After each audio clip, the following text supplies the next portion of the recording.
Hello everyone, my name is Rebecca and welcome back to our blind playthrough of Ace Attorney Investigations Miles Edgeworth. We are in the fascinating depths of the fourth case now, and we've just had some very satisfying progress getting to finally speak to this judge who apparently witnessed something critical that got our poor gumshoe labeled as a a person of interest, let's say, and we've also finally managed to learn a lot about the Swiss roll, the balloon, the window here. So there's a lot of interesting pieces that have all come together for us, and now I'm honestly, with even what we've got, I'm feeling a lot more capable of even getting towards not wrapping this case up per se, but getting into the real deep, starting to put together a real picture of what might be going on here. I still have no idea who done it. Honestly, at the moment there are just many possibilities to me. I know who I hope didn't do it. Because I don't know, I've just got characters that I see a certain way and I'm sort of hoping that they don't turn out to be criminals. I'm hoping that it's just, at the moment I'm hoping it's just Manny. Manny is the villain here, who has created a very convenient alibi for himself. But yeah, I really don't know. I really can't foresee which direction this is going to go in. But let's get into it. Bye, Judge. Bye. Thank you. The judges in this country seem rather friendly. Yes, if not a little wishy-washy. However, I hear that they are known to hand down very fair verdicts. We're kind of making a nice little partnership here. All right, bad. Please convince me of your innocence. I like you as a detective. I like you as a passionate, grizzled detective, and I'm hoping that that's what we learn about you. Detective Bad, I have something I wish to inquire about. Hey, how about doing some actual work, you? I wish to inquire into Detective Gumshoe's movements during the recess. Oh, listen to this music track. Oh, it's so good. Huh.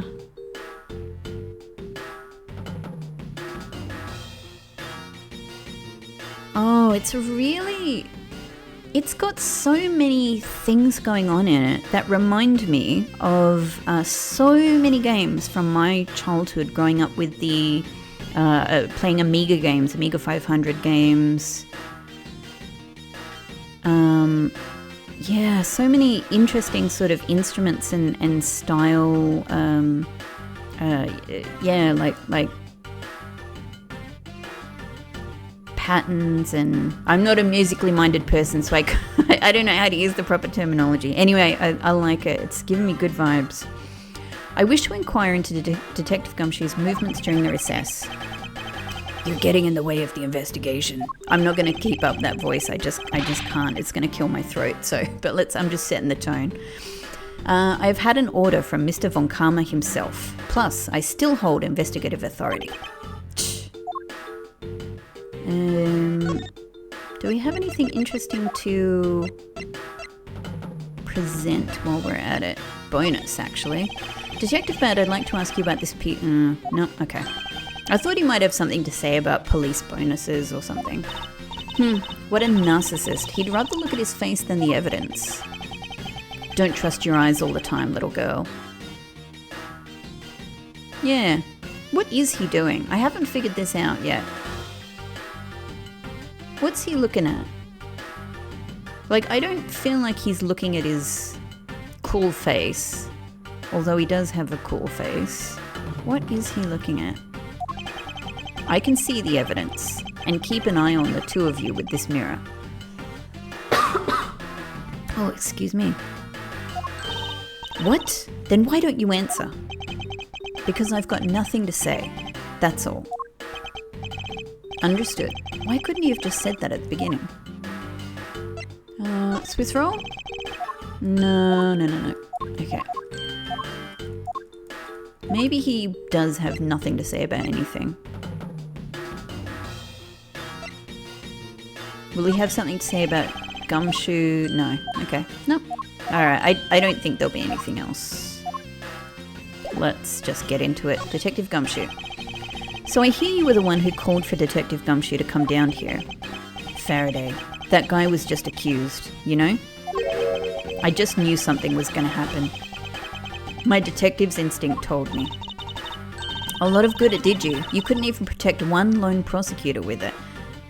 She loves to judge people about this sort of stuff. Hold it! They both shocked each other. That was really funny. Francisca, I think you need to apologize. Oh, I'm sorry. Yeah, it was too far. Even for her, it's funny that she recognizes that. I'm terribly sorry, Detective Bad. Please continue. Wow. They actually recognized that was out of line. I used the phone on the first floor and called the precinct. I told them to send somebody over. And that detective's the one that showed up. And only upon his arrival did you set Detective Gumshoe to stand guard, Detective Bad? Yeah. I waited for him on the first floor. After he got here, we came up to these defendant lobbies together.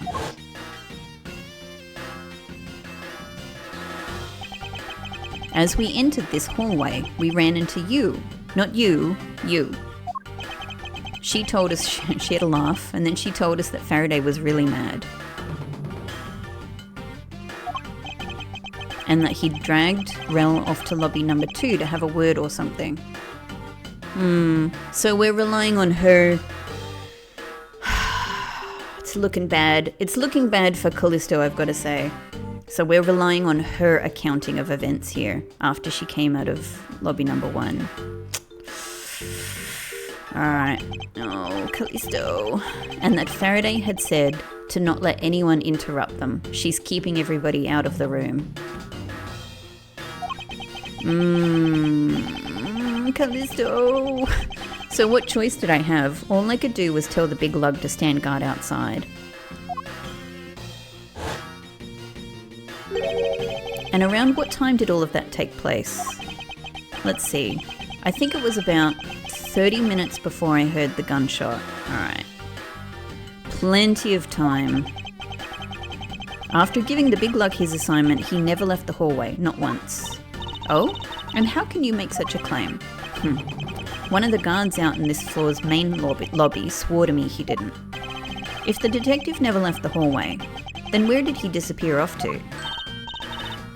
That's simple. He must have gone into lobby number 2 just as I suspected. You and we were in lobby number 1 next door.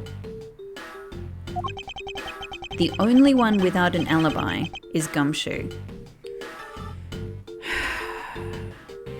So, after that little scene that we just saw, I'm assuming that what they're saying is Gumshoe went straight to the door from there, and then straight after that, Bad and you went into lobby number 1 next door. So, again, that does give you an alibi, but it makes whatever was going on it makes her complicit in lying about whatever is going on in lobby number 2 very suspicious.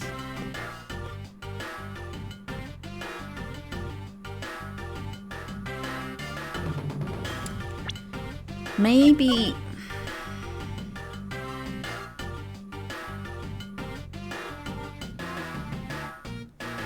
I mean, maybe Manny is genuinely not guilty, is not a, you know, like, is not related to the death of CCU. Maybe he let Callisto know this, and maybe it was actually like, you know, anyone. Maybe it was Faraday that is related to her death. Maybe it was Mackerel that was related to her death. And so maybe that's why she's happy to take part in, you know, the death of the both of them, for essentially being related to the death of I don't know. I don't even have a handle on how this is all played out yet. With only one, the only one with an alibi is Gumshoe. It would seem that I am still missing some key pieces of information. Yes, some key. Somebody who wears a big key. Their information. The gunshot. Detective Bad, you also heard the gunshot, did you not? Yeah. I heard it when I was in defendant lobby number 1. That's why I came running towards lobby number 2 together with you. How much time elapsed between you hearing the gunshot and your arrival on the scene? Less than a minute.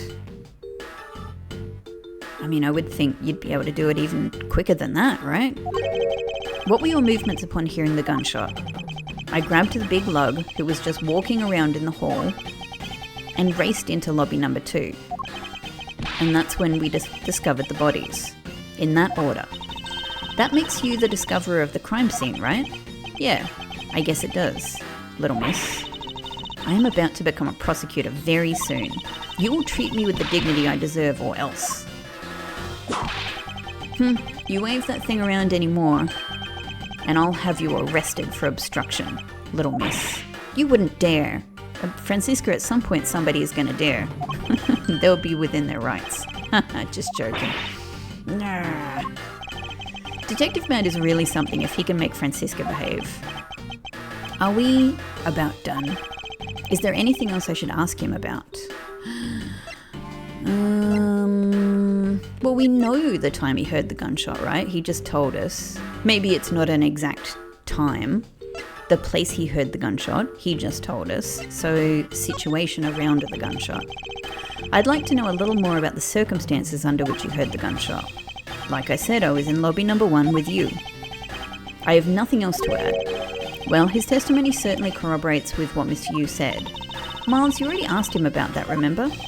I suppose I should ask him about that. But I know the other two.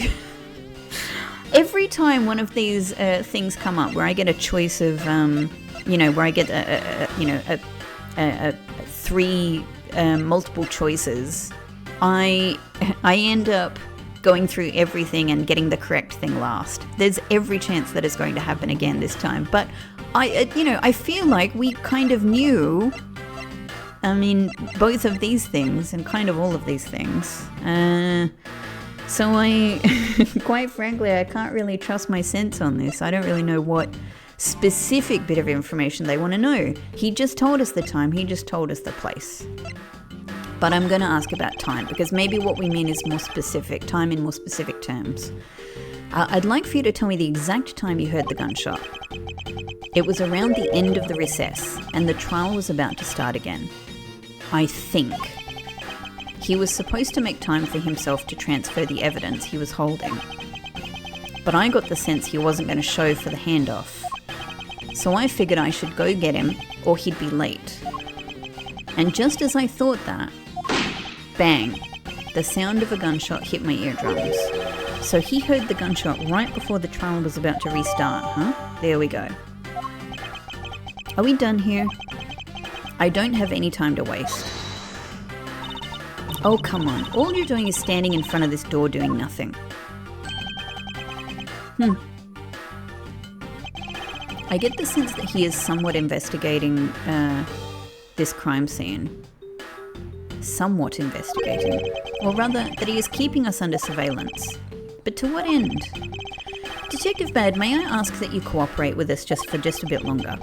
I don't have anything else to say to the two of you. You guys were the ones who said you wanted to investigate in the first place. Fine then, be obstinate. We'll do just as we please. Come on, Miles.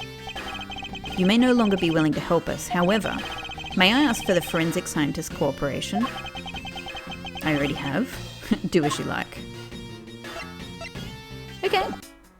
Alright, in that case, let's jump back to our logic and see... Yeah.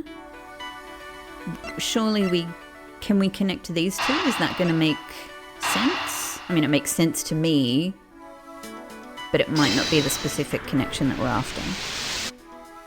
Yay! There we go. These bits of chocolate and cake, could they... God, I really want a Swiss roll. These bits of chocolate and cake, could they not have come from a Swiss roll? I always find it just kind of cute that in Japan they refer to Swiss rolls as roll cake, roll cake. A Swiss roll? Why would a courthouse sell a thing like that? It may not seem like the right venue. However, it is being sold right over there. The vending machine? Ah, I see. Yeah, we already looked and talked about this extensively. Stay neutral as the Swiss do not stay neutral as the Swiss do until the end with these. 2 for $6? Talk about expensive. Leaving the fact that it's on the expensive side aside, the fact that the cake crumbs and chocolate bits were found in this hallway suggests that they came from a Swiss roll that was purchased from this machine. Great. I think I have a pretty clear picture of what happened here now. Naturally. After all, I'm here, aren't I? Detective Gumshoe must have sat on the bench as he ate a Swiss roll. Cute. And as he ate, he dropped it on the floor and sullied the bench. Oh, how could he have not cleaned up after himself? How utterly despicable. Don't you dare whip me again. It wasn't I who made the mess in the first place. So, look, here's the obvious point as well. If he is sitting here eating the Swiss roll, then he's not visible through the window. Which, again, it drives me nuts that people didn't scrutinize this judge's witness testimony more, more deeply, because it's full of so many holes. Anyway, if it was indeed Detective Gumshoe who brought the Swiss roll, that creates a rather interesting contradiction of facts. A contradiction? Where? Many contradictions, honestly. I think another look at the special courthouse vending machine is in order. Oh, really? Are we going to get new info? So do we... Oh, wait. Deduction. Is it... I mean, I'm without thinking about it too hard, I'm assuming it's just... Eureka! Eureka! There is clearly a contradiction here. Oh, no. Is it it's the $5, right? Yes. Oh, I jumped to this one without actually thinking of what it might be. I was just like, I thought that they were going to make a basic connection, like it came from this vending machine. I was like, no. Nope. Got it. The contradiction is the $5 that I already discussed at length in the last episode. Okay. Cool. Let's just... Yep. We were foolish. I'm sorry, Francisco. I every time I do this too quickly, I end up making a mistake. I just needed like one more second. Here we go. So we literally had no money on him, and then he got his bonus of $5. There we go. Oh, yes. We're putting the pieces of this whole vending machine, money, cake thing together. About Detective Gumshoe's finances, he said that until this morning, he didn't have even a single penny on his personage. Just how poor is that guy? If his bonus really was only $5, then he should not have been able to purchase a pack of Swiss rolls. I know that this is important to the case, it's critical to the case, but again, I love imagining that they're just these two hard asses, these two like stingy hard asses that love controlling and, wielding control over Gumshoe and scrutinizing, like grinding him under their thumb into the ground. Of course, I don't like that happening to Gumshoe, but I love imagining that really that's what this conversation is. They're just like, how did he have more than $5? However, facts being as they are, we found cake crumbs on the floor. Meaning, Scruffy must have bought a pack somehow. Indeed. That detective should not have been able to purchase a pack, and yet he did. I mean, to be honest, you are the one who's made the assumption that it was definitely Gumshoe eating it, or that he was eating it alone, all of that. The question is how. It's priced at 2 for $6. Yes, we're getting so close to finally involving Kay.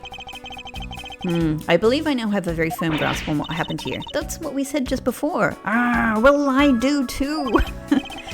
Alright, Francisca, would you care to share what conclusions you've come to? Why should I have to do that? We're still in the middle of a competition, you know? We should be checking to see if your conclusions are wrong first, so you go ahead. It's almost cute that she's going this far to ensure that she wins. Almost. Very well, but first we need to pay His Honor a visit to correct his testimony. I do love when these two have this thorny, you know, brother and sister sort of tension.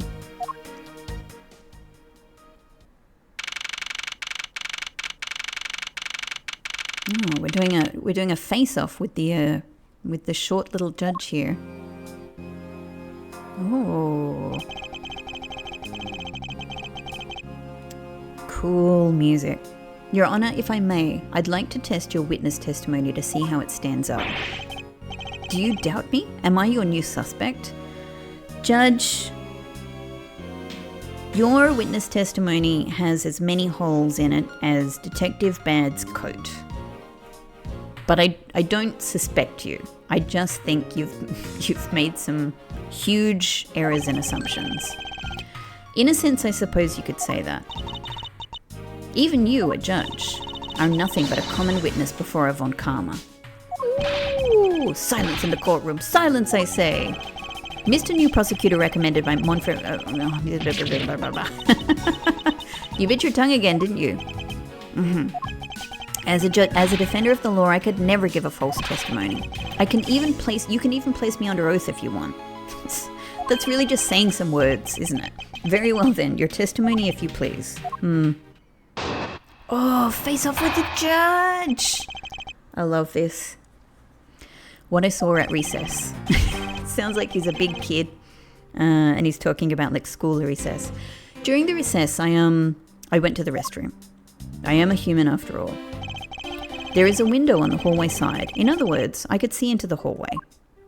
Yes, but this is just a bird's eye view. It doesn't, give us a sense of the depth of the view or anything like that. As I entered, I saw the detective buying something from the vending machines. But when I was... Oh, that's right. I forgot that we did actually have him saying that he saw the detective buying something. But that still doesn't mean they could assume somebody else wasn't involved in the situation. Anyway, but when I was about to exit the restroom, he had completely disappeared. Yeah, he sat down. A detective that goes missing while on duty. That sounds mighty suspicious to me. Why did he say it like that? Your Honor, can you please try to remain calm and sane? Oh. I'm so used to simply listening to testimonies that I got caught up in the excitement. I'm sorry, Your Honor, but I'm afraid I'm going to have to spoil your fun now.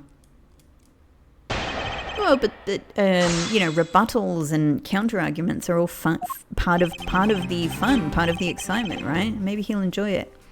He went to the restroom. There's a window on the hallway side. In other words, I could see into the hallway.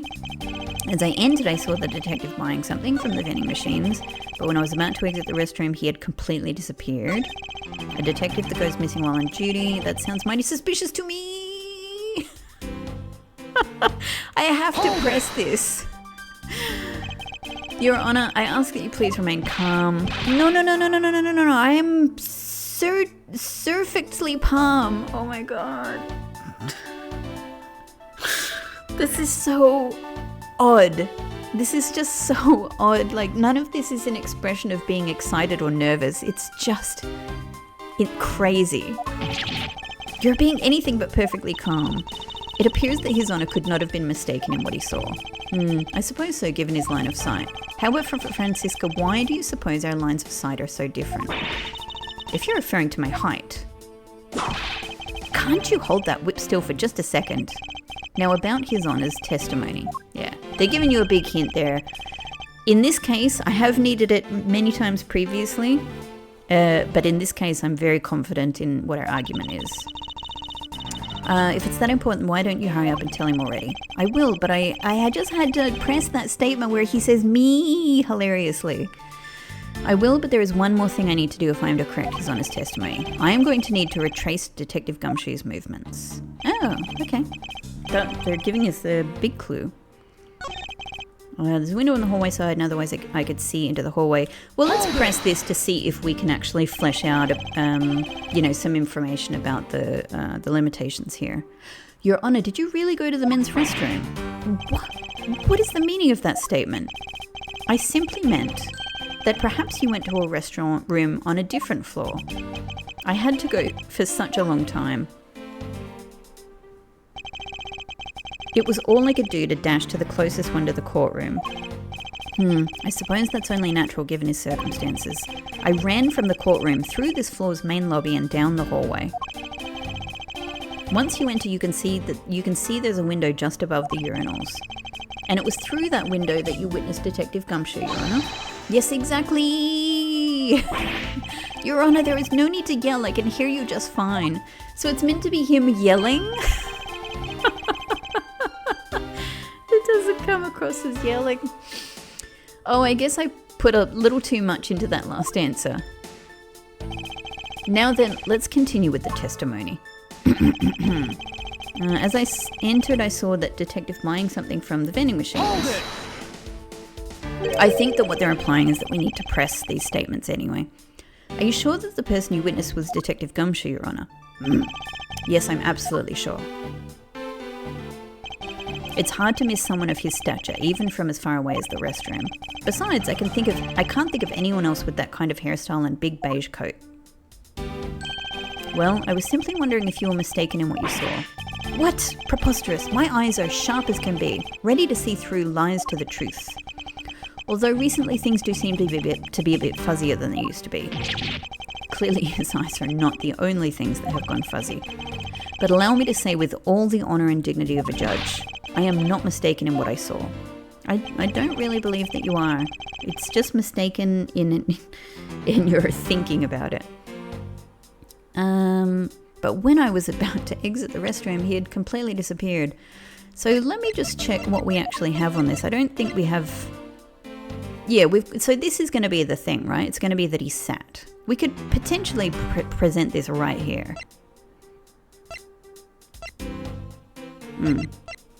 Let's try. Objection! Done. Oh, we're waggling our finger at the judge. What was that finger wag for, Mr. Edgeworth? And don't you know it's rude to shout objection while somebody is giving testimony? That's my job. Ha. If you truly are a man of the law, then you must always be vigilant. For example, I never let an opportunity to shout objection pass me by. Dum, dum, dum, dum. Yeah, we're attacking. Miles Edgeworth, it's one thing to be passionate about your job, but this is real life. His job is real life too. We're in a courtroom. We're talking to a judge. This is what some people may say is the pot calling the kettle black. Your Honor, I wonder if you might take a look at this for me. What is that filth? How dare someone dirty the hallway bench like that? Who is the culprit? That party is hereby found guilty of uncleanliness. If you must know, the uncouth bench sullier has already been placed under arrest thanks to your earlier testimony, Your Honor.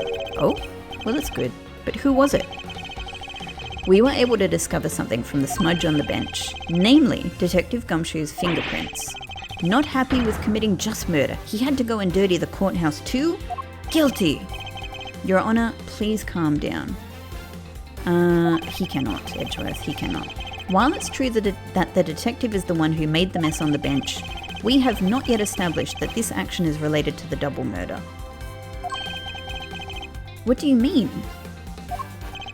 I believe that the detective bought a pack of Swiss rolls from the vending machine and then promptly sat down on the bench to eat one. He's taking it in. The cake crumbs and pieces of chocolate on the floor under the bench, and Detective Gumshoe's fingerprints prove my conclusions to be true. Oh, but I still don't understand. Is this whole thing related to how I couldn't see him as I was leaving the restroom? Heh, it is indeed. He's so pleased. The window in the hallway was built rather high up into the wall, at around a grown adult's chest height. As evidence, I submit that Francisca herself was unable to see out that window. She don't like that. Oh, there was a delay. No! I knew I shouldn't have used her height as evidence. Basically, what this means is that the area directly under the hallway window is a blind spot when the hallway is being viewed from the men's restroom, then it's all so simple. It seems that you have made the connection. If someone were to sit on the bench under the window, yes, even someone as large as Detective Gumshoe, would effectively disappear from sight. What? Do you finally see, Your Honor? Your testimony has just proven that Detective Gumshoe was in the hallway the entire time. I don't know that it specifically proved that, but it suggests that. Sorry. I didn't mean to say it with that much enthusiasm. All I wanted to do was try saying it once. Here, let me try that again. Hold it. This is so cute. I love this. I love that they're playing with the, like the kind of the common game mechanics this way. Is there something of value that you'd like to say? Yes, actually there is. I remembered something else just now. Mr. Edgeworth, please allow me to testify to the court one more time. Even if we overruled him, he'd just keep talking, wouldn't he? That might not be a bad thing. The more info, the better in a perfect investigation, right? What I saw, part 2. I suppose it's possible you can't see a seated person from the restroom window. However, that doesn't mean the detective was sitting there when I looked. This is exactly true. Anyway, I forgot to testify earlier about probably the most important detail. There we go. It's the balloon. As I was leaving the restroom, I heard the loud bang of a gunshot. Nah. The thing is that if this balloon, like, we know that the balloon is what the judge heard at this moment, but that doesn't necessarily mean that that's what everyone else heard when they heard a gunshot. Is the balloon what, for example, Detective Bad heard before he came running to the scene? That sort of stuff. It may be that there was no, because I had a suspicion that the person who had been stabbed was stabbed earlier, like significantly earlier than when they were found in the room. That might be the case for the gunshot as well. Maybe they were both killed much earlier, in which case, then, the whole alibi that Manny has created for himself would be moot. So that could be it. How was that? That is the testimony of one who judges the crimes of others. Your Honor, could you try to state the important facts first next time? I agree. Before you go around judging others, you should learn to judge your own words. Yee, I'm sorry. But honestly, I thought that sound was just a noise popper until just now. I mean, he's sort of right. Like it wasn't a gunshot. And this is, of course, one of the things is that, you've got all of these people who are within the legal system, and if they hear a balloon pop, like, it's sort of like, do you people seriously not know the difference between a balloon popping and a gunshot? But anyway, he did. He's just kind of now reevaluating it. Now that he mentions it, right before we restarted the trial, he did talk about, oh, by the way, was there someone celebrating a birthday during the recess? I could have sworn that I heard a popper going off. Yes. I can't remember specifically, but I think at the time that this was originally said in the game, I might have thought at this time, like, oh ho, here is the gunshot. Like, this guy thought he heard a popper, but he actually heard the gunshot. Whereas, of course, now I'm like, he thought he heard a popper and it was a balloon. Come to think of it, the other day with my grandson. Yes. The most critical point in this argument is, when did the judge look into the hallway? And whether that lines up with when the gun was actually fired. Edgeworth, was the gun actually fired? The problem is that now I've had so many new pieces of evidence, I can't really remember exactly what it is that we knew about the gun in the first place. You know, I remember about the relational aspects of it, that the you know that the you know there was distance with where the gun was fired, that sort of stuff. Yeah, other than the gunshot, didn't hear a sign of struggle. But yeah, we don't have that much. What details do we have here? It just says discovered immediately after a gunshot was heard, but now it's questionable whether that was a gunshot. We know that the stabbing caused instant death. That the gun was fired with a bit of distance. Excuse me. It's possible he was alive for a while after being shot. Sure. But other than that, there's not that much info about the gun. Okay.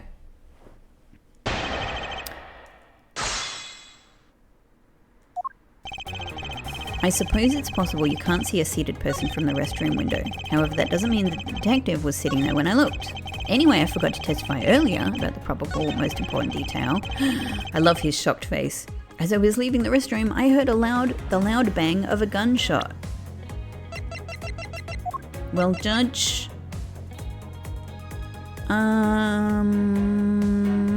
do we present this though, or do we press? That is always the question in this game. Let's try. No. There's a large flaw in your statement, Judge. I don't understand what you're talking about. What is it, Edgeworth? What are you just going on about? No, you're full of crap. Making such accusatory statements. I don't know how I feel about that. I feel pretty bad about it. I have to find a flaw in his testimony before the truth escapes me completely. I can feel it leaving my body. Alright, let's press then. Because maybe what we first have to establish is that it was possible it wasn't. It was something else. And then we present what the alternative was. Your Honor, about what you just said. I know, I couldn't believe it myself. Bang went the gunshot and... like this, it's just like this with a quick Okay, so funny. He's doing an old bag. Your Honor, about what you just said. I know, I couldn't believe it myself, but I heard it. Bang went the gunshot. I heard it loud and clear, and then I just had a knee-jerk reaction. And I jumped into the air. I hope you were finished in the bathroom when you jumped into the air. Like this, yes, just like this, with a quick He's so cute. Your Honor, please remain calm when you're trying to explain yourself to me. Yes, sir. Sorry about that. Now then, I must gather myself, yes. When I heard the gunshot, there was no one in the hall. I should know. I looked. There was no one there.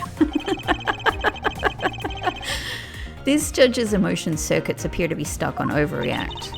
At this point, nothing stands out to me as a contradiction in his testimony. Francisca, if I'm correct, this testimony is hardly precision quality. I know that. And that's why I said, at this point. I think my first line of attack will be to draw more information from His Honor. I wonder if with that little conversation they're trying to give the player a hint about the cactus, point. But I don't need it because I know what ultimately we're getting to, but actually, yeah, presenting the...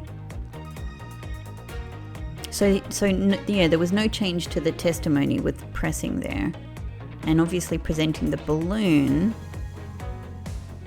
doesn't hurt. So we're a step ahead in a sense. We've got to figure out how to make the step towards this.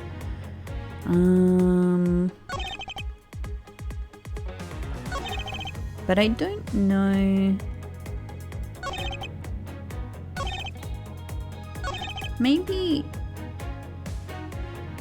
Maybe we actually do have to present something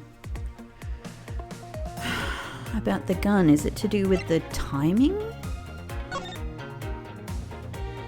But we don't have a time in front of us. So that, we know from this statement here that they're saying the supposed gunshot was approximately 4 p.m.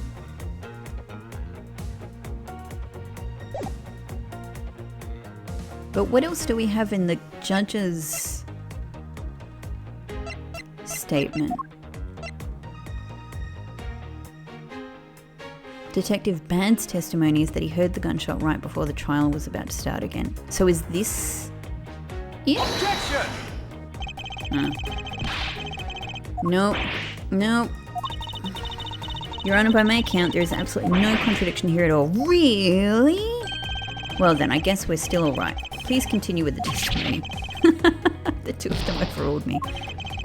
At this rate, I will lose the truth to the darkness forever. I need to stay calm, think carefully, and find a flaw in his testimony. I thought that's what I was doing. Well, I was having a go at it, honestly. I was just trying to find things that relate to the time. You know what? Let's just present the other statements and see if there are some other changes. If it's something that's forgettable, I don't need to hear it. Eek, but all I did was forget to mention it. That sort of excuse may work on other people, but not on a Von Karma. Oh. But it's such an important piece of testimony. Please give me a chance to present it. I suppose I have no choice in the matter. Let's just press it all.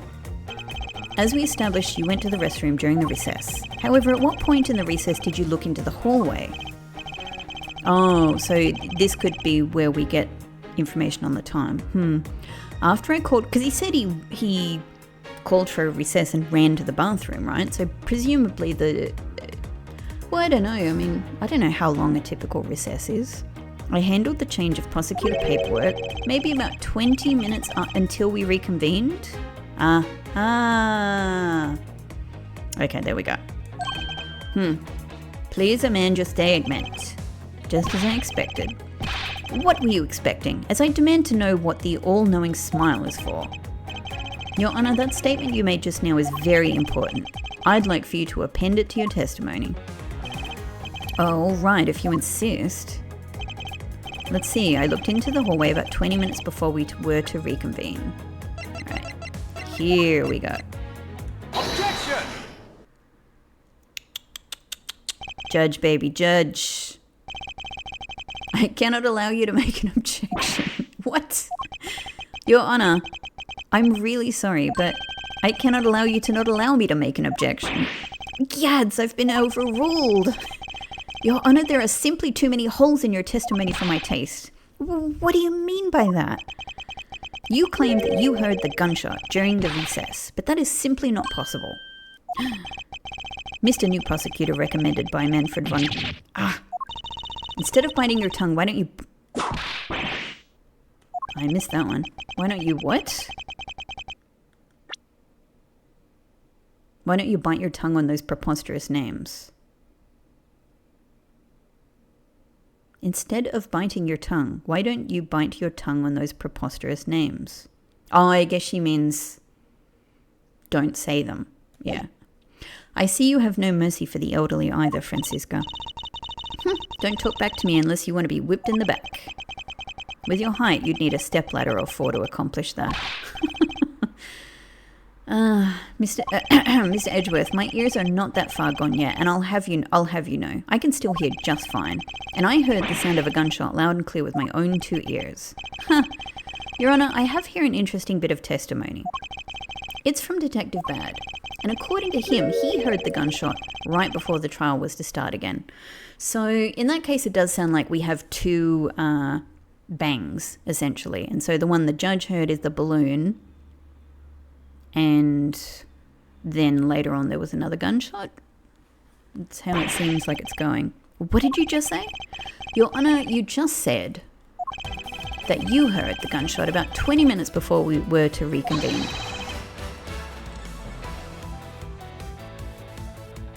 I'm just like rocking out to this music a bit. So good. How do you explain this glaring contradiction? That can't be. Unfortunately, that is the truth. He didn't say that, but I wanted him to say that. But I heard it clear as day. Bang! The loud sound of a gunshot. The sound of a gunshot. We keep returning to this point of contention. And that piece of evidence, I always did wonder why I found it where I did. However, now I understand what the gunshot the judge really was. Unfortunately, Your Honor, this is what really produced the gunshot you heard. Whoops, this one. Take that! I found this object in the hallway earlier. What is that pink substance? It may not look it, but this is actually a piece of a balloon. I see. And I suppose you would like me to accept that pink balloon into the court record? Your Honour, I present this piece of evidence in order to overrule your testimony. What? Your Honour, your argument goes as follows. You saw no one in the hallway when you heard the gunshot. Now, there is no guarantee that the detective was sitting on the bench at that time. Therefore, you believe he must have been at the crime scene, defendant lobby number 2. Am I correct? Yes, that's exactly right. Let me ask you something. Do you think that the gunshot you heard was produced by a real gun? You didn't think that originally. I think I've said enough that even you can figure the rest out on your own. Your Honour, you were fooled by the popping of this balloon into thinking it was a gunshot. I mean, he wasn't originally, but he has since fooled himself. What manner of trickery is this? That was a good effort you put forth, Miles Edgeworth. But if it were me, I'd have wrapped this thing up before the judge even testified. Oh, we keep hearing this from little smart Alex everywhere, don't we? Care to elaborate on how one ends something before it even begins? Well, to be honest, I did think that the sound was a bit off from a real gunshot sound. See? But who could have guessed that someone would pop a balloon in a place like this? That's true. One doesn't usually think balloons in conjunction with courthouse. Are we going to put the pieces together? I want to trade these coins with you. That's it. That balloon the girl was holding, it explains everything. Your Honour, if it makes you feel any better, you didn't lie once in your testimony. However, I can't really vouch for its accuracy. Oh, no, who knew? That giving testimony could be such a difficult thing to do. What have I done? I owe Detective Gumshoe a very, very big apology. I will see to it myself that he is released. Wait, I don't think we should release him. There are still a few things I have yet to resolve about what happened in the hallway. Your Honour, I request your permission to further question Detective Gumshoe. But why? I thought we just cleared his name. We did, of probably murder, but he still lied. Whether we did just now or not, I still cannot say. The only thing I can do for now is to continue in my quest for the perfect explanation. And to that end, I must resolve the remaining issues pertaining to the events that occurred in the hallway. Very well. Bailiff, please bring Detective I did that a bit too quickly. Please bring Detective Gumshoe into the courtroom. I must fulfill my mission to find the perfect explanation to this case.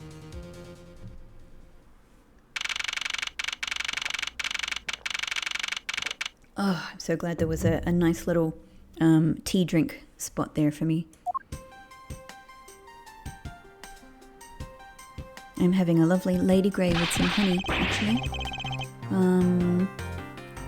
What is it now? Is it time for my trial already? I've already told you a gazillion times, pal. I didn't do it. I'll be the judge of that, Detective Gumshoe. No, you won't. I'll be the judge of that. No. I'm the judge around here, and I'll be the judge of that. This is such a great case. I love this one. They're really having fun with the courtroom dynamics. Why can't you guys be a little less judgmental? Yes, well, speaking of hasty judgments, Detective Gumshoe, I'm afraid I must apologise for an error in judgment on my part. Your Honour, I don't believe you should apologise just yet. Well, he should though, for his particular accusation. We have yet to prove he is completely innocent of this crime. I guess so. What are you guys talking about? In any case, I would like you to testify as to your actions while you were on guard duty. And please remember you are not on trial. This is all just a part of the investigation. As such, you may still be found to be innocent. I just realised that Gumshoe has a... He appears to have a bandage, if I'm remembering correctly. He has one on each side of his face, right? Does he also have a pencil in each ear? As they flip him from, from one side of the screen to the other. As such, you may still be found to be innocent. However, if you should give false testimony... Yow! My whip will object loud and clear. If you are found to be lying, you will be held indefinitely. Understood? I gotcha, pal. Thinking back on the state of the crime scene and the judge's testimony, it's obvious that Detective Gumshoe is lying. And if I can't break his lie, then we may never get a break in this case. Oh, finally, let's put these pieces together. I came down here to this courthouse on Detective Bad's orders. And as soon as I got here, he ordered me to stand guard in front of lobby number 2. From that time on until I heard the gunshot, I was in the hallway the whole time. On my honor as a detective, I swear it wasn't me, pal. He's still singing the same tired tune. In that case, I'll just have to change the melody. I know he's lying, and it's time I pulled the information I need out of him. Yep. We're gonna reach into his soul and drag it out kicking and screaming. I came down here to the courthouse on orders. I got here, stand guard. From that time until I heard the gunshot, I was in the hallway the whole time. I mean, I think we just press here, but let me just take a look again at what I've... Let me take a look at my weapons. Swiss roll, and its price. And the fact that there are 2 of them.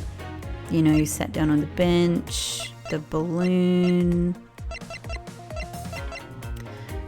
and the timing of the gunshot. The bonus of $5, and the fact that he had no money on him until he cashed this.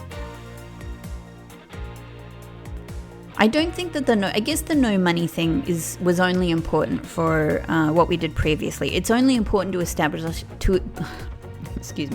It's only important to establish that he only had $5 on him. He didn't have any other money.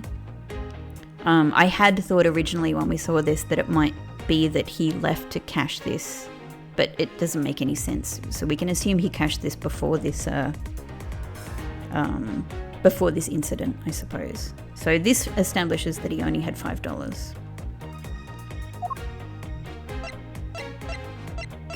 I don't think anything else, really matters. Okay, let's press. Hold it! You claim to have been in that hallway the whole time.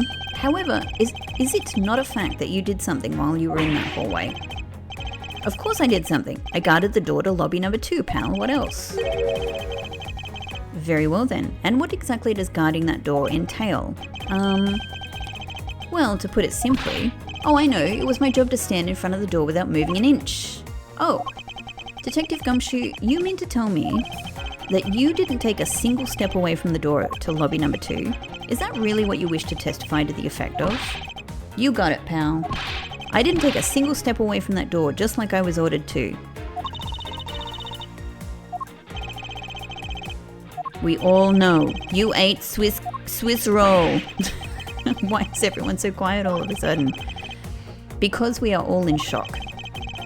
And in awe of your utter stupidity. Harsh. Like, he's just lying, really. Scruffy, if you're going to lie, at least tell us a more believable one. Yow! But I'm not lying. I should hurry up and bring this insipid testimony to a close. I think so. It's time to pull the plug. Okay. So it's the single step thing. Okay. Because I was like, we don't have any evidence of him leaving, but we have, so what are we going with here? It's just got to be this. Objection! I have an objection. What is it, pal? Detective Gumshoe, I wonder if you might recognize this from somewhere. Hey, it's one of those things. The courthouse special Swiss rolls, right, pal? Oh my god, they've talked about Swiss rolls so much. I really want one now. And I don't have one. In that case, I suppose that you'll also recall the sullied hallway bench. Hey, you know what? I think it was probably me that did that. Detective Gumshoe. Detective Gumshoe, you know you can't go around dirtying up the courthouse like this. You inconsiderate, slovenly pig. Eek! I promise to clean it up later, I swear. Now then, shall we get down to business? About the fact that you didn't move into even a single step from in front of the door. If that were really the case, then how were you able to buy a pack of Swiss rolls? To be honest, I mean, the thing that seemed to be in contention originally was whether he left the hallway or not, and all of this is still within the hallway. So, I mean, you know, like, it's a bit harsh to be this harsh on him, you know? Furthermore, if you didn't move a single step from in front of that door, how did you manage to get the bench dirty with your grubby hands? The bench is honestly like one step away. The bench is also right in front of the door. It appears that Francisca's whip can do more damage than my words alone can. Alright, I confess, pal. I was hungry, so I bought a pack for myself, okay? I thought I'd get chewed out again if anyone found out about me eating on the job. So I didn't want to say anything. Well, unfortunately for you, I saw you do the whole dastardly deed. I clearly saw you buying a pack of Swiss rolls from the vending machine. Okay, I'm sorry for lying. But that's all I'm sorry for, you got that? Because I'm not holding anything back. That last statement. It may sound like it makes sense. However, there is something I don't quite believe about it. Are you sure you're not withholding further information from us? Huh? Oh, of course not. I've got nothing else to hide, pal. Objection! Oh, if only that were true, Detective Gumshoe. But it is true, pal. I swear there's nothing else. Detective Gumshoe, I'm sure you are aware of the price of a pack of Swiss rolls, correct? Oh, I thought they would ask us to present something about this, but they're just going with it. Huh? Remind me again, pal? That vending machine out in the hallway is selling packs of 2 Swiss rolls for $6 a pack. And yet, according to you, you didn't have any cash on you until you cashed that your $5 annual bonus check. Isn't that right? I feel like the game is doing all of the work for us here. Let me ask then, how did you manage to purchase a pack all by yourself? Can you provide me with a proper explanation to that? Oh, I told you, I bought it by myself, pal. There wasn't anyone else in that hallway with me. So there's no one who could have helped me buy it. Wait, don't tell me. You've got some kind of proof that there was someone else in the hallway, don't you? Correct. As if you could. I mean, what are the chances of that? Wait, you do? Of course I do. What? How? What proof do I have that there must have been someone else in that hallway? Well, I think I've kind of got several things, right? The balloon. I mean, that's just, like, what we're talking about is proof that somebody was in the hallway at that time. And the balloon is not... well, actually, I was about to say the balloon is not proof of that, but it's highly suggestive of it, given when we couple it with the judge's testimony and our conjecture that the gunshot sound was the balloon. It which is, you know, like, it's not bulletproof, but it's pretty strong. We have the fact that there are 2 Swiss rolls. I don't know how strong that is, because it's not as if he said, I ate 1 single Swiss roll. So I think the balloon is the thing. Take that! What the heck is that? Heh, I knew you didn't really have anything. You prosecutors are all the same, always lying to people. You should stop, you know. Oh, so it's just the money? But we already talked about the money. We already talked about the money, so...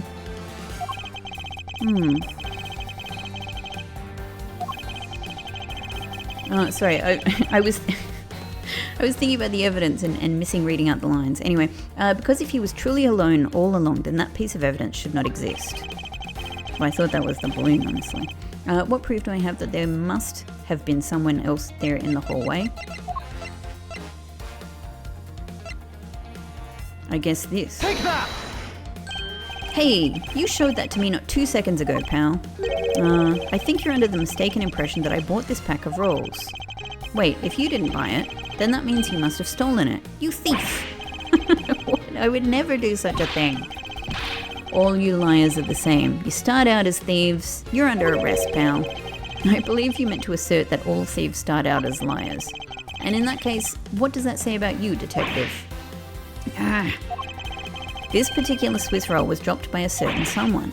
Oh, there were 2 rolls in this package. You ate one of them. But you then gave the other one to a certain other person, didn't you? No way, pal. You've got it all wrong. I ate both of them. Oh, man. We're finally... It's taken... The fact that Kay went and got something from that vending machine has been one of the earliest things I've been waiting, to happen in this case. It's been one of the earliest things that I suppose, guesses or theory, even though it's a pretty thin theory. I knew that something would happen with this. I've been waiting for it for the whole case. And finally, we're getting there. Here she is. Why is she doing that? Why? What's her... Is it a grudge to do, against us? It would appear that we've caught you at last. And the fact that she's doing it when we're questioning Gumshoe. It would appear that we've caught you at last. Hey, don't you dare do anything bad to that girl. It would appear that they do know each other after all. So why do you continue to come up to me and kick me? Have I wronged you somehow? I have a name and it's Kay. Kay what? Kay Faraday. Faraday. Are you perhaps Mr. Faraday's daughter? I'm not a you. I'm Kay. Kay. Good little girls don't kick other people. Especially not hard enough to leave big nasty bruises like the way you do. Well, you shouldn't have put Gummy under arrest, mister. Oh, they're protecting each other. That's so sweet. It was already sweet that Gumshoe was protecting her, but the fact that she's protecting him back is adorable. Gummy? My guess is that she's talking about Detective Gumshoe. What a cute nickname you've given him. Gummy didn't do anything wrong. Kay, it appears that I will need to speak with her in a bit more detail. Rawr. She is adorable. Hang on. Ooh, that was a little bit... his walking movement there was a little bit sticky. Well... Oh, yeah, it's happening again. I think it doesn't like this scrolling, which is weird. Okay, I just want to say hi to the judge. Oh dear. What is the matter, Your Honor? I claim to hand down fair verdicts, but I unfairly cast suspicion on the big fella. If this had been a trial just now, I would have destroyed his life. He's just now thinking about this. I am the guilty one. We all make mistakes, Your Honor. To err is human, to forgive divine, as they say. Although, if you were to make a mistake during a trial, then it would be quite unforgivable.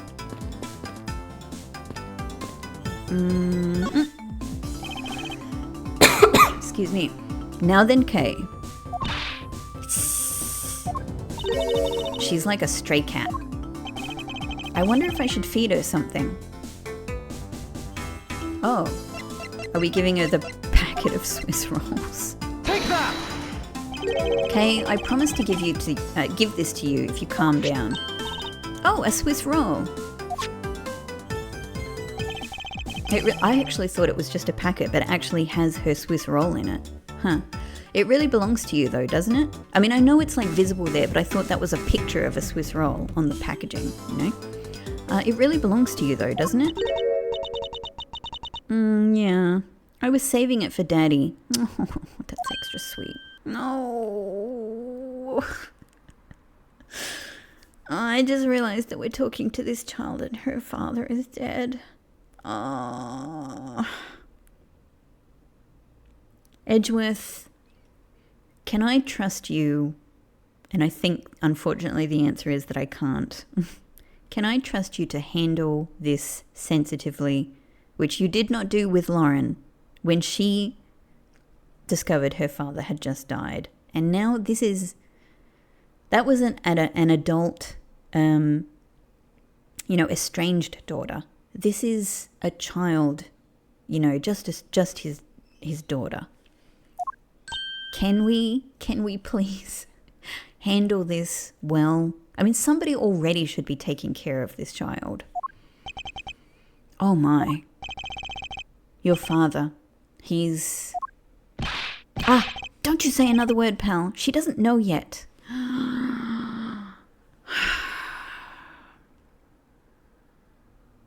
I wonder if she does know.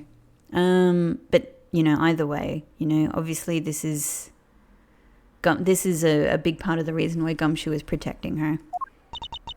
See, Gumshoe is always looking out for people. Remember back in case 2 when our guy fell from the railing, Gumshoe was the only one paying any attention to that person and their well-being. Thanks for watching out for me, Gummy. But I already know about Daddy. Oh, my heart. Oh, this is heartbreaking. I overheard the guards talking. Okay. About how he's not here anymore. Oh, I got tears in my eyes too, Kay.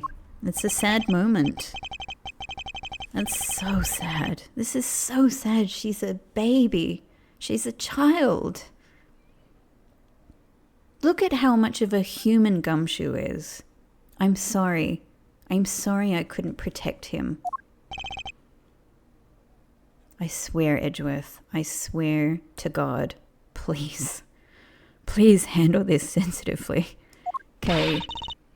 I'm not gonna cry. I'm not gonna... No. Little babe. Cry. Oh, that's so sad. This is such a dreadful moment. It's all right. Let it all out. Your father just passed away after all. I myself was also involved in a case at this courthouse when I was a young child. Yes, here we go. So he has some sensitivity to this, in part because of his own situation. A case in which my father, who was a defense attorney, passed away. All of my dreams of becoming a lawyer were crushed into fine ash on that nightmarish day. Even now, the wound festers deep in the depths of my soul. Ever since that incident, I've dedicated myself to locking away every criminal I can. And now, to have this happen right in front of me. This child, I feel a certain shared fate, a common bond between us. Miles Edgeworth, what sort of gentleman are you? Are you going to just stand there and watch a lady cry? You're right. Sorry about that. Okay, here, how about we use this handkerchief here and dry your eyes. Dry your little eyes. Oh, that's his handkerchief. Oh. I thought it was... I thought it was going to end up being like the white tie that she has, in her little sort of sailor suit there. Okay, so it's his handkerchief. Oh.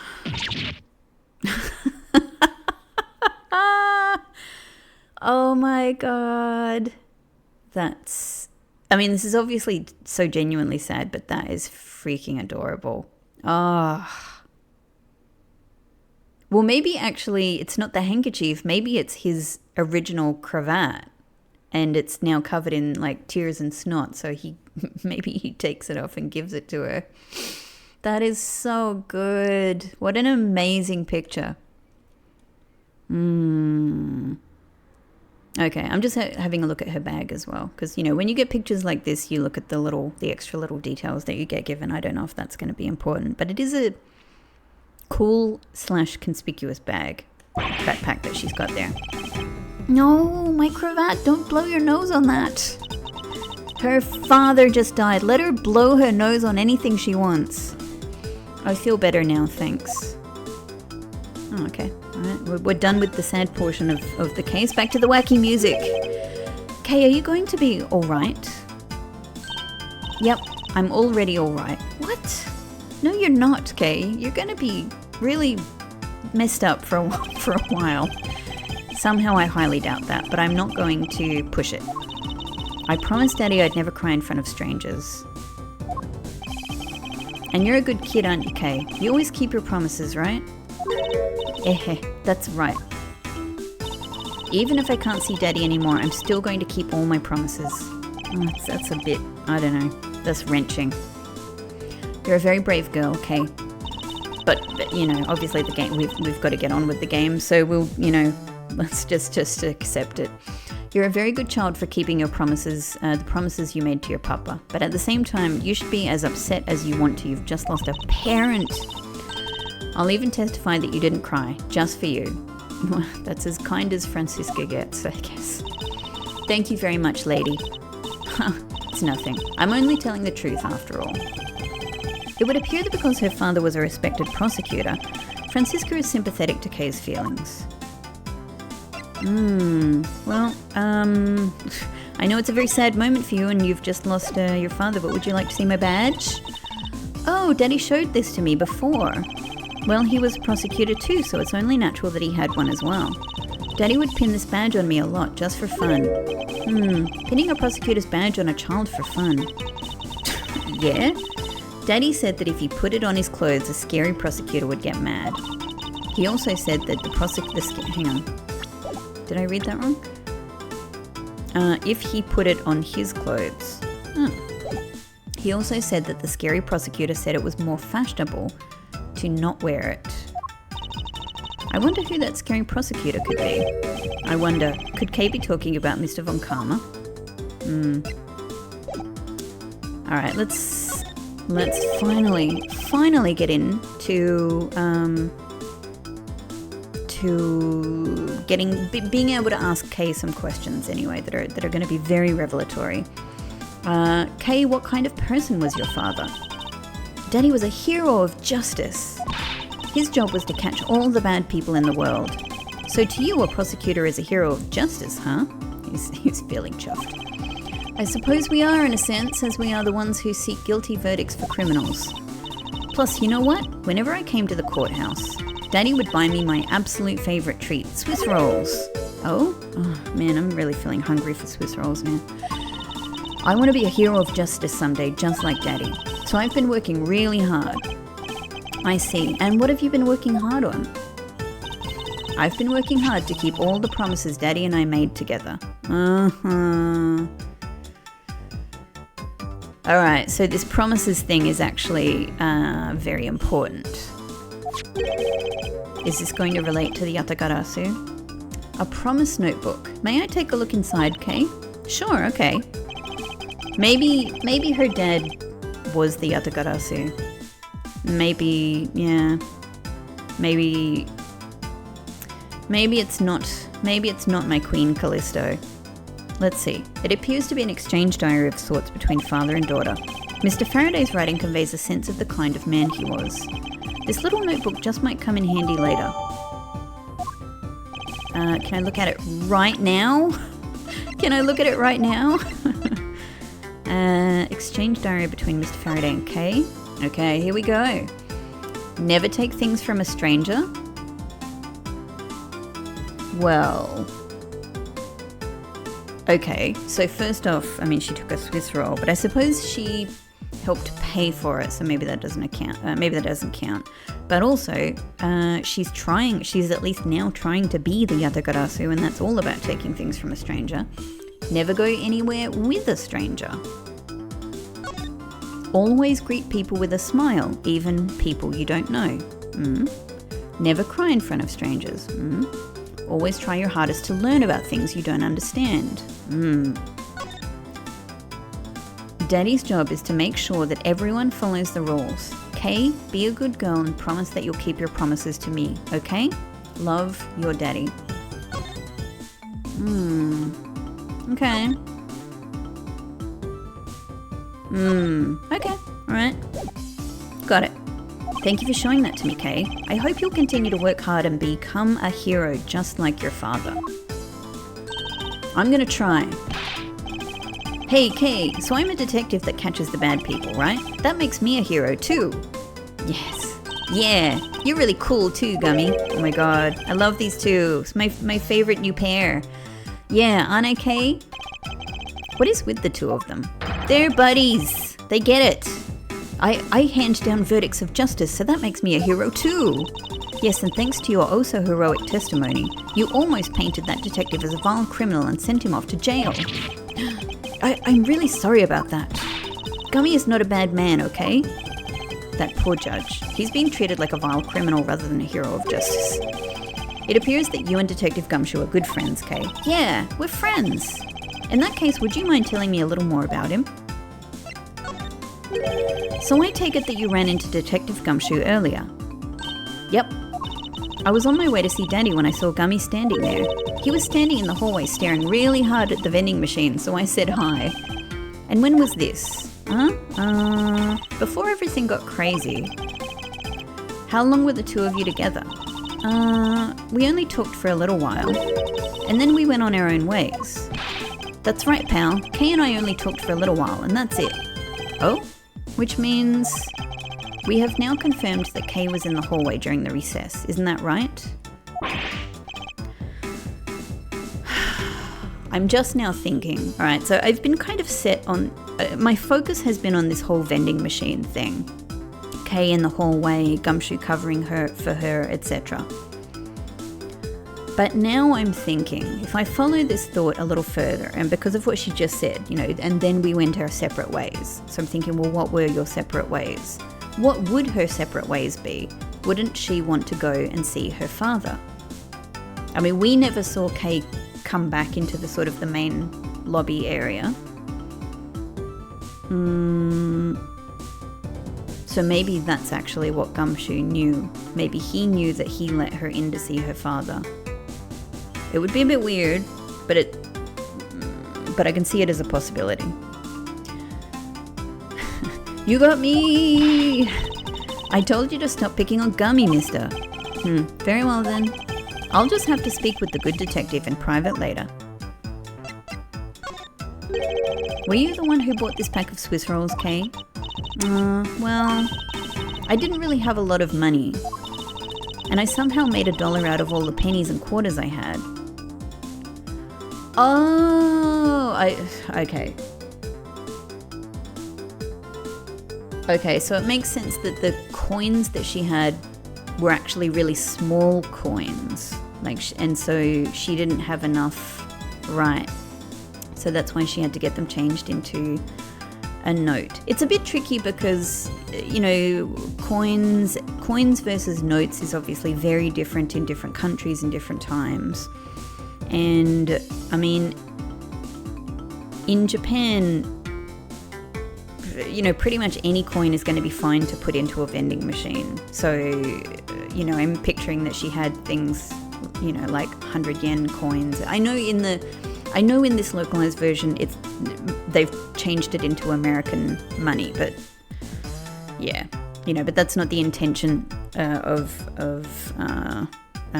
you know, the game in its original form. So obviously this has got to work in the Japanese version originally. Anyway, so that all kind of made me sort of just naturally think that the coins she had would have been fine for the vending machine. But as it turns out, possibly not. Possibly actually the original coins that she might have had there might have been like 10 yen and things like that. Yeah, very small. But that still wasn't enough, and I really, really wanted one. But 10 yen is, the thing is 10 yen is still also fine to put into a vending machine in Japan. So, you know, is it like 1 yen? Does she have like 1 yen coins, and she makes them up into 100 yen or something like that? I don't know.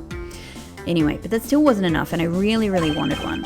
Come to think of it, she did come and ask me to exchange a handful of change for $1. And that's when you came and asked me to change your money, correct? Yeah, thanks a bunch for doing that, mister.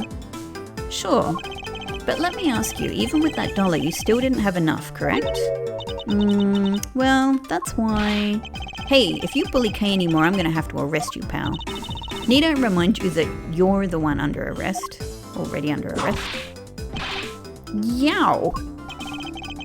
I sense that Kay is going to be less than forthcoming with this question. Sorry about your roughly thing. Yes, well, now that it's positively drenched in your nasal mucus, yeah? Are we gonna remove it? Don't worry, Kay, I have a spare. So here, you can have this one. He takes it off. Oh, he looks great without it. Like, just because it's a very different look for, you know, like, it's so quintessentially Edgeworth that it's actually really interesting to see him in something that looks closer to a normal outfit. You know what I mean? Oh, that was just me hitting the desk. But Daddy said, never take things from a stranger. Ah, it's one of the promises you made in your promise notebook, correct? Yeah, look, see, it's right here on this page. Giving me a good look at these two promises here. Alright then, I'm not giving this to you. I'm merely allowing you to borrow it. You can take it home, wash it nice and clean, and then give it back to me next time we meet. In 10 years or something. 7 years. Okay, Daddy never said I couldn't borrow things from strangers.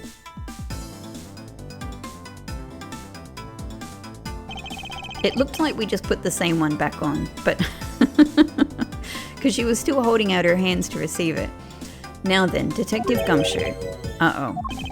I believe it is now crystal clear that you were with little Kay in that hallway. No. Grr, I told you to stop being mean to Gummy.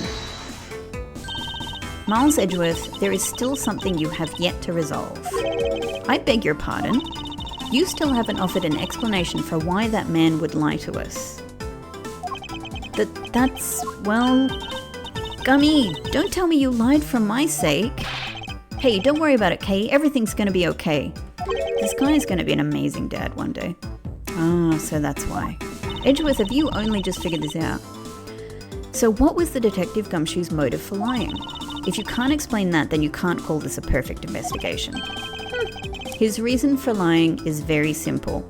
And that is where I'm going to leave this episode. Oh man, this has been so satisfying to finally get to flesh out these details, to finally speak to Kay about her involvement in the hallway, which, you know, we're going to elaborate on more, but also to have this very, you know, an actual moment of sensitivity from Edgeworth about Kay's situation in this case.